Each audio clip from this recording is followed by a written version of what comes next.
അതിന്റെ നാട്ടുകാർക്ക് അറിഞ്ഞൂടെ എന്ന് ഞാൻ ചോദിച്ചപ്പോൾ അവർ പറഞ്ഞ പുറത്തുള്ളവർ കാണുക പഞ്ചായത്ത് റോഡുകൾ എടുത്ത് ശരിയാക്കണം എന്ന് തന്നെയാണ്. അത് ശരിയാക്കാൻ സാധിക്കുമെന്നാണ് ഞാൻ പ്രതീക്ഷിക്കുന്നത്. 2026 ഈ പുതിയ വർഷത്തിൽ തെരഞ്ഞെടുപ്പിന്റെ പ്രചരണത്തിന്റെ ചൂട് ഈ കാലം നല്ല ചൂട് പിടിച്ചുകൊണ്ടിരിക്കുകയാണ്. തെരഞ്ഞെടുപ്പിന്റെ പ്രചരണത്തിന്റെ രീതികളിൽ ഒരുപാട് മാറ്റങ്ങൾ വന്നു. സോഷ്യൽ മീഡിയ മാറ്റങ്ങൾ വന്നു. ഏറ്റവും കൂടുതൽ പ്രചരണം കാൽനട പ്രചരണത്തിനേക്കാൾ കൂടുതൽ സോഷ്യൽ മീഡിയയിൽ മാറ്റങ്ങൾ വന്നു. സാറിന് എന്താ അതിനെപ്പറ്റി പറയാനുള്ളത്? തീർച്ചയായിട്ടും സോഷ്യൽ മീഡിയയിൽ നല്ല പ്രചരണം വരുന്നുണ്ട്. പക്ഷെ ഇല്ലാത്ത കാര്യങ്ങൾ ഒരുപാട് സോഷ്യൽ മീഡിയയിൽ വരുന്നുണ്ട്. ഇപ്പൊ ഇന്നലെ ഞാനൊന്ന് കണ്ടു കുന്നമംഗലത്തെ റോഡിന്റെ സ്ഥിതി എന്ന് പറയുന്നത്. അങ്ങനെ ആ കണ്ട അങ്ങനത്തെ റോഡ് കുന്നമംഗലം നിയോജകമണ്ഡലത്തിൽ എവിടെയില്ല. അതിങ്ങനെ വെറുതെ എടുത്തുകഴിഞ്ഞിട്ട് അത് ഭരിക്കുന്ന പാർട്ടിനെ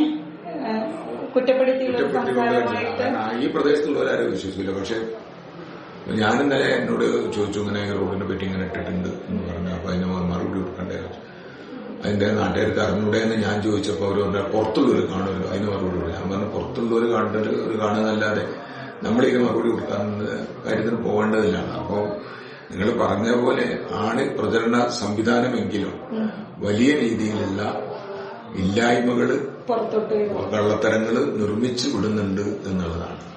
ഒരാളെങ്കിലും അത് വിശ്വസിച്ചാൽ വിശ്വസിക്കട്ടെ എന്ന് വിചാരിച്ചിട്ടാണ്. അതാണ് ലീബൽസ്യൻ തിയറി എന്ന് പറയുന്നത്.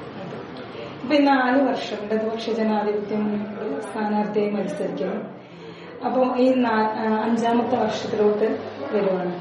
അപ്പം ഈ 4 വർഷം മത്സരിച്ച് 5ാമത്തെ പുതിയൊരു വർഷത്തിലോട്ട് വരുമ്പം ഇവിടുത്തെ കുന്നമംഗലം നിയോജക മണ്ഡലത്തിന് എന്തൊക്കെ വാഗ്ദാനങ്ങളാണ് സാറിന് കൊടുക്കാൻ പറ്റുന്നത്? അതായത് നമ്മളുടെ ഒരു ലക്ഷ്യം എന്ന് പറയുന്നത് ഒരു 6 മീറ്ററിലധികം വീതിയുള്ള എല്ലാ റോഡുകളും BMBC നിലവാരത്തിലേക്ക് ഉയർത്തുക എന്നുള്ളതാണ്. ഇപ്പൊ അത് പീഡബ്ല്യൂഡി റോഡിനെ സംബന്ധിച്ചിടത്തോളം ഏകദേശം അതിനുള്ള സംവിധാനങ്ങളൊക്കെ ആയിക്കഴിഞ്ഞു. ഇനി അത് കഴിഞ്ഞിട്ട് പഞ്ചായത്ത് റോഡുകൾ എടുത്ത് ശരിയാക്കണം എന്ന് തന്നെയാണ്. അത് ശരിയാക്കാൻ സാധിക്കുമെന്നാണ് ഞാൻ പ്രതീക്ഷിക്കുന്നത്. രണ്ടാമത്തത് നമ്മുടെ കണക്ടിവിറ്റി, അടുത്ത പ്രദേശങ്ങളും ജില്ലയുമായിട്ടൊക്കെ കണക്ടിവിറ്റി വളരെ പ്രധാനപ്പെട്ടാണ്. അതിന് 5-8 പാലങ്ങൾ നമ്മൾ നിർമ്മിച്ചു കഴിഞ്ഞിട്ടുണ്ട്. ഇനി കുറച്ചുകൂടി പാലങ്ങൾ നിർമ്മിക്കാൻ പണിപ്പുരയിലാണ്. പാലങ്ങൾ ആവശ്യപ്പെട്ട എല്ലാ സ്ഥലത്തും പാലങ്ങളും ആവും. അപ്പൊ റോഡും പാലവുമാവും. പിന്നെ വിദ്യാഭ്യാസ രംഗത്ത് ഞാനിവിടെ വരുന്ന അവസരത്തിൽ ഹയർ സെക്കൻഡറിക്ക് ക്ലാസ് റൂമുകളില്ലായിരുന്നു. SLCന്റെ ക്ലാസ് റൂമിലൊന്നുണ്ടായിരുന്നു ക്ലാസ്സുകൾ എടുത്തിരുന്നത്. അപ്പൊ ഇപ്പൊ എല്ലാ ഗവൺമെന്റ് സ്കൂളുകളെ സംബന്ധിച്ചിടത്തോളം ആവശ്യമായ രീതിയിലുള്ള കെട്ടിട സൗകര്യങ്ങൾ ആയിക്കഴിഞ്ഞു. ഇനി നമുക്ക് പറയാനുള്ളത് വെച്ചാൽ എല്ലാ ഹയർ സെക്കൻഡറി സ്കൂളുകളിലും ഏതെങ്കിലും രീതിയിലുള്ള കളിസ്ഥലം ഉണ്ടാക്കുക എന്നുള്ളതാണ്. അത് നമ്മൾ 7 ഹയർ സെക്കൻഡറി സ്കൂളാണ് നോക്കുന്നത്. 6 അത് നടപ്പാക്കാനുള്ള നടപടികൾ നമ്മൾ എടുത്തു കഴിഞ്ഞിട്ടുണ്ട്. 1 സ്ഥലമില്ലാത്തതുകൊണ്ട് ചെയ്യാൻ കഴിയില്ല. ബാക്കി എല്ലാറ്റിനും ചെയ്യുന്നുണ്ട്. പിന്നെ എല്ലാ പഞ്ചായത്തുകളിൽ ഒരു കളിസ്ഥലം എന്നുള്ള ഒരു പദ്ധതിയാണ് നമ്മൾ നടപ്പാക്കാൻ ഉദ്ദേശിക്കുന്നത്. അതിന്റെ 3 പഞ്ചായത്തുകളിൽ ചെയ്യാൻ പറ്റുന്നതും നമ്മൾ പൂർത്തിയാക്കും.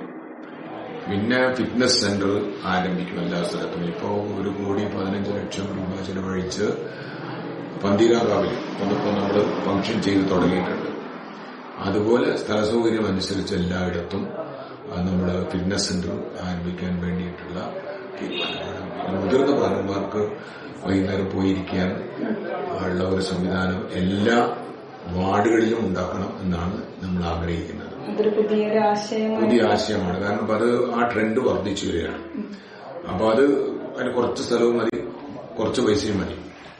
അപ്പൊ അത് അങ്ങനെ ചെയ്യുമ്പോൾ ഈ മുതിർന്ന പൗരന്മാർക്കൊക്കെ വൈകുന്നേരമൊക്കെ വന്ന് ഇരിക്കാൻ സംസാരിക്കാൻ വേണ്ടിയിട്ട്, കാരണം അത് നടപ്പാക്കിയ സ്ഥലത്തൊക്കെ അത് നല്ല സക്സസ് ആയിട്ടാണ്, അവർക്ക് നല്ല ഇഷ്ടപ്പെട്ടു എന്നാണ് തോന്നുന്നത്. അപ്പൊ ആ ഒരു കാര്യമാണ് നമ്മൾ ആലോചിക്കുന്നത്.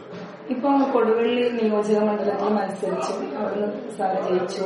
അതിനുശേഷം കുന്നമംഗലം നിയോജക മണ്ഡലത്തിലേക്ക് ഒരു 3 പ്രാവശ്യം സാറ് ജയിച്ചു. ഇപ്പൊ 4ാമത്തെ വർഷം ഇവിടെ തന്നെ വീണ്ടും തുടരും. അപ്പൊ ആ തുടരുന്ന സമയം നമ്മുടെ പ്രതിപക്ഷത്തിരിക്കുന്ന ആളുകൾ, അതാരാണെങ്കിലും ആളുകൾ നമുക്ക് കൺവിൻസ് ആവുന്നുണ്ടോ? അവരുടെ പല രീതികൾ, അല്ലെങ്കിൽ നമുക്കെതിരെ പറയുന്ന പല കാര്യങ്ങൾ, അല്ലെങ്കിൽ നമ്മുടെ താഴ്ത്തി കിട്ടുന്ന, അല്ലെങ്കിൽ ഇപ്പം തന്നെ സാർ പറഞ്ഞു റോഡിനെ പറ്റി പറഞ്ഞു, അർഷിത ആ റോഡിന്റെ അവസ്ഥയെ കുറിച്ച് പറഞ്ഞു. ഉള്ള കാര്യങ്ങൾ പറയാൻ സാധിക്കില്ലല്ലോ.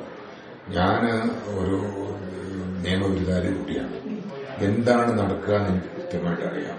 ഞാൻ തിരുവനന്തപുരം സെക്രട്ടേറിയറ്റിൽ 5 വർഷം ഇരുന്ന ഒരാളാണ്. അപ്പോൾ നിയമപരമായ കാര്യങ്ങളും എന്തെല്ലാം ചെയ്യാൻ സാധിക്കുമെന്ന് എനിക്ക് വ്യക്തമായ ധാരണയുണ്ട്. ഞാൻ 3 പ്രാവശ്യം ഗ്രാമപഞ്ചായത്ത് തെരഞ്ഞെടുത്തിട്ടാണ് പ്രസിഡന്റായിട്ട് ഇരുന്നിട്ടുണ്ട്, വൈസ് പ്രസിഡന്റായിട്ട് ഇരുന്നിട്ടുണ്ട്. അപ്പൊ വികസന കാര്യങ്ങൾ എങ്ങനെയാണ് സാധ്യതകൾ എന്ന് നന്നായി എനിക്കറിയാം. അപ്പൊ ഞാനൊരാളോടും അമിതമായ വാഗ്ദാനം ചെയ്യാൻ കഴിയുന്നത് മാത്രമേ ചെയ്യാന്ന് പറയൂ, അല്ലാത്തത് ഞാൻ പറ്റില്ല എന്ന് തന്നെ പറയും. ഇപ്പൊ കൊടുവള്ളി നിയോജക മണ്ഡലം എന്ന് പറഞ്ഞാൽ മുസ്ലിം ലീഗിന്റെ ഒരു കോട്ട തന്നെയാണ്. അവിടെ മുസ്ലിം ലീഗിന്റെ സ്ഥാനാർത്ഥിയായി മത്സരിച്ച ആളാണ് ഇപ്പൊ കുന്നമംഗലത്ത് സ്ഥാനാർത്ഥിയായിട്ട് മത്സരിക്കുന്നത്. അപ്പം ആ ഒരു ഇതിനെ പറ്റിയൊരു സ്ഥാനം എന്തെങ്കിലും പറയുന്നുണ്ടോ? അവിടെ തോറ്റ ഒരാൾ ഇവിടേക്ക് വരും. കൊടുവള്ളി നിയോജക മണ്ഡലം സംബന്ധിച്ചിടത്തോളം പുറത്തുനിന്ന് വന്ന് ഒരുപാട് ആളുകൾ ജയിച്ചു പോയിട്ടുണ്ട്. മുസ്തഫ പൂക്കോയത്തങ്ങൾ പെരിന്തൽമണ്ണയിൽ വന്ന് ജയിച്ചു പോയിട്ടുണ്ട്. അഹമ്മദ് കണ്ണൂരിൽ നിന്ന് വന്ന് ജയിച്ചു പോയിട്ടുണ്ട്. PV മുഹമ്മദ് 3 പ്രാവശ്യം കൊയിലാണ്ടിയിൽ നിന്ന് വന്ന് ജയിച്ചു പോയിട്ടുണ്ട്. മാഷ് ജയിച്ചിട്ടുണ്ട്. അവിടെ മൂന്നിട്ട് ജയിച്ചിട്ടുണ്ട്. എല്ലാവരും ജയിച്ചിട്ടുണ്ട്. കൊടുവള്ളിയെ സംബന്ധിച്ചിടത്തോളം ഒരു തോറ്റ മുസ്ലിം ലീഗിന്റെ ചിഹ്നത്തിൽ മത്സരിച്ച സ്ഥാനാർത്ഥിയാണ് ഇപ്പൊ അവിടെ മത്സരിക്കാൻ സാധിക്കാത്തതുകൊണ്ട് ഇവിടെ വന്ന് മത്സരിക്കുന്നത്.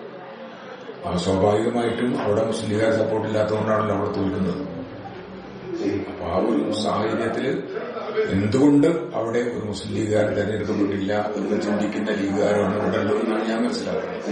ഇപ്പം അവരെ പ്രതിപക്ഷത്തിനെ സംബന്ധിച്ചിടത്തോളം നമ്മൾ LDF തുടരുമെന്ന് പറയുന്നിടത്ത് ഇനി അവർക്ക് തുടരാൻ പറ്റൂല, ഞങ്ങൾ പുതിയ ഭരണം എടുക്കുമെന്ന് പറയുന്നുണ്ട്. അപ്പൊ അതിന് കുറെ വാഗ്ദാനങ്ങൾ അവർ കൊടുക്കുന്നുണ്ട്. നമ്മൾ ചെയ്തു വെച്ചിരിക്കുന്ന കുറെ കാര്യങ്ങൾ, ഇനിയും ബാലൻസ് ആയിട്ട് കിടക്കുന്ന കുറെ പദ്ധതികൾ ഉണ്ട്. അത് അവർ ഏറ്റെടുത്ത് തിരിച്ച് ചെയ്യും എന്നുള്ള ഒരു കാര്യത്തിലാണ് അവർ മുന്നോട്ട് സംസാരിക്കുന്നത്. അതായത് അവർക്ക് ചെയ്യാൻ സാധിക്കില്ലല്ലോ. നമ്മൾ ഈ ചെയ്തിട്ടുള്ള കാര്യങ്ങൾ ഇപ്പം നമ്മൾ ഈ റോഡുകൾ, ഈ പാലങ്ങൾ, ഈ സ്കൂൾ കെട്ടിടങ്ങൾ ഇതൊക്കെ ഉണ്ടാക്കിയത് കിഫ്ബി പദ്ധതി മുഖേനയാണ് ഉണ്ടാക്കിയത്. ഗവൺമെന്റ് ടാക്സിനെടുത്താണ് ഉണ്ടാക്കിയത്. ഈ കിഫ്ബി അനാവശ്യമാണ്, വേണ്ടാത്തതാണ്, അത് ശരിയല്ല എന്ന് പറയുന്ന ആളുകളാണ് അപ്പുറത്തിരിക്കുന്നത്. അപ്പൊ അവര് വന്നാൽ കിഫ്ബി വേണ്ടതൊന്നും ഉണ്ടാക്കാൻ കഴിയില്ലല്ലോ, നടക്കില്ലല്ലോ അവർക്ക്. അപ്പൊ അത് തന്നെ കിഫ്ബി വേണ്ട എന്ന് പറയുന്ന ഒരു വിഭാഗം വന്നാൽ ഈ വികസന പദ്ധതികളൊന്നും നടക്കില്ല. ഇപ്പൊ ഞാൻ ഈ നിയോജകത്തിൽ നടത്തിയിട്ടുള്ള ഈ 2700 കോടി വികസന പദ്ധതിയിൽ 2000 കോടി ഈ കിഫ്ബി പദ്ധതിയിൽ നിന്നാണ്. അത് പറ്റില്ലെങ്കിൽ പിന്നെ എങ്ങനെയാണ് പറ്റുന്നത്? 162 കോടി രൂപയുടെ ഒരു വൈദ്യുതി പ്രോജക്റ്റാണ് കുന്നമംഗലത്ത് വന്നത്.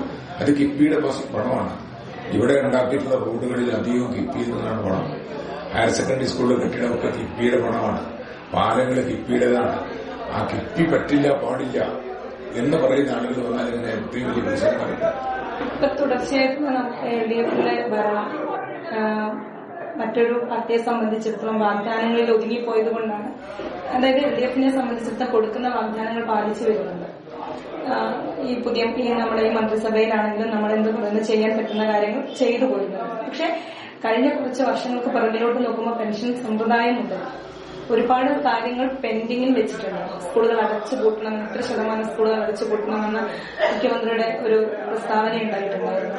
അതിൽ നിന്നൊക്കെ മാറി നമുക്ക് ചെയ്യാൻ പറ്റുന്ന കാര്യങ്ങൾ മാത്രം പറഞ്ഞു നമുക്ക് ചെയ്യാൻ പറ്റും എന്നുള്ളത് മുന്നോട്ട് പോവുകയും ചെയ്തിട്ടുണ്ട്. ഇന്നലെ മുഖ്യമന്ത്രി പ്രസംഗിച്ചതുപോലെ തന്നെ ഇനി മുന്നോട്ട് കാരണം ഒരു നിശ്ചയദാർഢ്യമാണ് പ്രശ്നം. ഇപ്പൊ നമ്മള് പവർ ഹൈവേ വേണ്ടെന്ന് വെച്ചതാണ്. ലാൻഡ് എക്സിക്യൂഷൻ വലിയ സംഖ്യമാണ്. അത് ഗവൺമെന്റിന്റെ ബുദ്ധിമുട്ടിന് എടുത്തു കൊടുക്കാൻ പറ്റില്ല. അത് കിഫ്ബിയിൽ നിന്നും പണം ഉപയോഗിച്ചിട്ട് നമ്മൾ സ്ഥലമെടുത്ത് പവർ ഹൈവേ കൊണ്ടുവന്നത് കൊണ്ടാണ് ഇപ്പോൾ 24 മണിക്കൂറും നമുക്ക് വൈദ്യുതി കൊടുക്കാൻ സാധിക്കുന്നത്. അതുപോലെ നമ്മുടെ തുരങ്കപാത, അത് കുന്നമംഗലത്ത് നിന്നാണ് അത് ആരംഭിക്കുന്നത്, പാത ആരംഭിക്കുന്നത്. അപ്പൊ അത് ഇത്രയും വലിയ പണം മുടക്കിയിട്ട് നമുക്ക് സാധാരണഗതിയിൽ ചെയ്യാൻ പറ്റില്ല. കിഫ്ബി ഉണ്ടെങ്കിലും ചെയ്യാൻ പറ്റില്ല. ഈ നിയോജകമണ്ഡലത്തെ എല്ലാ ഹയർ സെക്കൻഡറി സ്കൂളുകൾക്കും 3 കോടി 4 കോടിയാണ് കൊടുത്തത്. അതും തീർച്ചയായിട്ടും കിഫ്ബിയിൽ നിന്നാണ് കിട്ടിയത്. ഇപ്പം എയർപോർട്ടിൽ നിന്ന് ഈ കുന്നമംഗലത്ത് 1/2 മണിക്കൂർ മതി, നേരത്തെ 3 മണിക്കൂർ വേണ്ടിയിരുന്നു. ആ പാലം നിർമ്മിച്ചു കിഫ്ബിയിൽ നിന്നാണ്. അപ്പൊ കിഫ്ബിക്കെതിരായിട്ടുള്ളൊരു ഭരണ സംവിധാനം ഇവിടെ വന്നാൽ ഇതൊന്നും നടക്കില്ല. ഇനിയും തുടർന്നും നമുക്ക് ഭരിക്കാൻ പറ്റും തന്നെയാണ് സാറിന്റെ ഒരു വിശ്വാസം. സാറിന്റേത് മാത്രമല്ല മനുഷ്യന്മാരുടെ ഇത്രയും നിർബന്ധ ബുദ്ധിയോടുകൂടി കാര്യങ്ങൾ കണിശത പുലർത്തിയിട്ട് നിശ്ചയദാർഢ്യത്തോടുകൂടി ചെയ്യാൻ പറ്റുന്ന വേറൊരു മുഖ്യമന്ത്രി സത്യമായിട്ടുള്ള. അതുകൊണ്ട് അദ്ദേഹത്തിനൊരു വിഷയമുണ്ട്. അദ്ദേഹം അത് ചെയ്തിരിക്കും. അദ്ദേഹം കൊടുക്കുന്ന വാഗ്ദാനങ്ങൾ ഈ സമയം വരെ അദ്ദേഹം പാലിച്ചിട്ടുള്ള പ്രഹസനങ്ങൾക്ക് പുറകെ അദ്ദേഹം പോയിട്ടുള്ളൂ. അപ്പൊ ഇനിയും നല്ലൊരു വിജയം ആശംസിക്കുന്നു.